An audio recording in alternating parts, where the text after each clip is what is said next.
Donc l'Akoum arabophone ne publie pas la vidéo, il publie un lien vers un blog post d'El País, d'Ignacio Sombrero, qui est le journaliste de...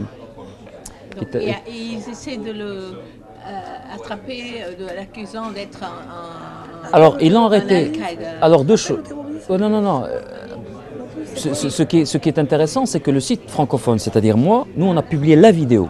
Donc, c'est pire. Donc, si lui est coupable, nous, on est doublement coupable. Moi, ils ne me poursuivent pas. Parce que à cause de vos Je ne sais pas. connexions. Non, peut-être à cause des connexions, mais il y a un autre aspect qui peut peut-être vous intéresser, c'est que Ali est sahraoui. Ali Anzla. Il est sahraoui.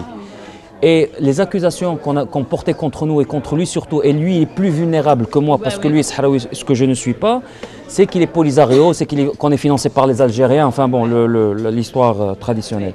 Et que donc ils ont pensé, et que c'est vrai qu'eux ont pensé, ils se sont trompés, que lui n'avait pas d'exposition internationale alors que moi, du fait bon, enfin, de ce que j'avais fait avant, etc., je suis un peu plus connu, etc., que ça allait leur créer plus de problèmes. Mais ils se sont trompés parce qu'Ali aussi est connu, est très apprécié, très respecté. Mais c'est les lois antiterroristes. Ils sont des lois qui sont très problématiques, qui ont été dénoncées notamment par le Comité contre la torture de l'ONU, les associations des droits de l'homme qui ont pignon sur rue au Maroc dénoncent ces lois depuis longtemps. Et ironiquement, le plus grand pourfendeur de ces lois, à l'époque, qui ne l'est plus, c'est l'actuel ministre de la Justice, qui est un islamiste, qui a été l'avocat de tous les salafistes islamistes qui ont été arrêtés dans le cadre de pratiquement toutes les grandes affaires. Il était avocat et c'était le grand pourfendeur de ces lois en disant qu'elles étaient liberticides, etc. Aujourd'hui, c'est lui qui défend les poursuites contre la position du tribunal. Yazemi. C'est les amis, oui, on l'a vu, il est venu au Parlement. Oui, il est venu.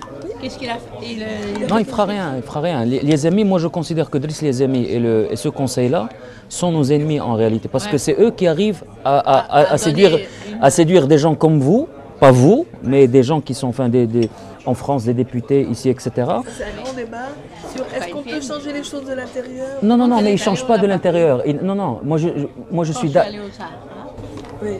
au mois de juin. Tu es dans quelle partie donc J'étais à la Lune, j'étais à Hein? Rabat, et puis on ne les a pas vus ni au Sahara. Et à Rabat, juste le secrétaire général passe, monsieur. Mais maintenant, il est venu ici nous voir à cause du rapport Sahel. Vraiment, il rend un service incroyable à ce régime, et donc pour moi, je considère que ce que fait ce monsieur qui a mis au service donc, du régime marocain son militantisme passé, qui permet à des gens aujourd'hui de le défendre, notamment des écolos, etc., parce qu'ils considèrent que c'est quelqu'un qui ne peut pas être du côté de l'autoritarisme, puisqu'il s'est battu pour les droits de l'homme par le passé. Donc je peux comprendre que les gens se trompent.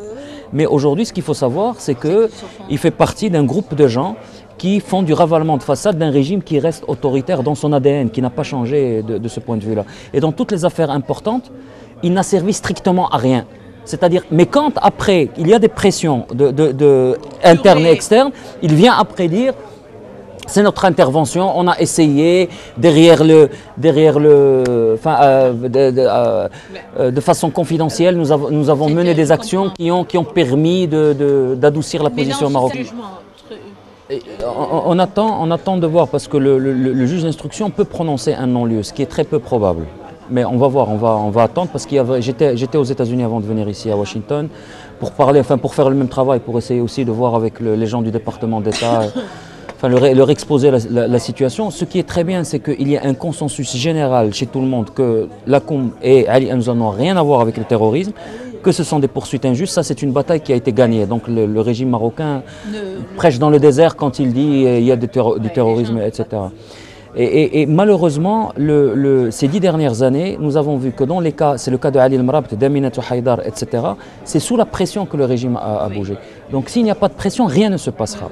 Et donc tout ce que vous avez dans votre arsenal pour que cette pression s'exerce, et je voulais vous dire juste pour terminer par rapport à l'Akoum, c'est que quand même, et là je suis dans l'antre de l'Union européenne, c'est que l'Akoum a été considéré comme assez crédible et assez légitime pour que votre ambassadeur à Rabat écrive un article et qu'il le publie en exclusivité pour l'Akoum. C'est à sa demande qu'on l'a publié.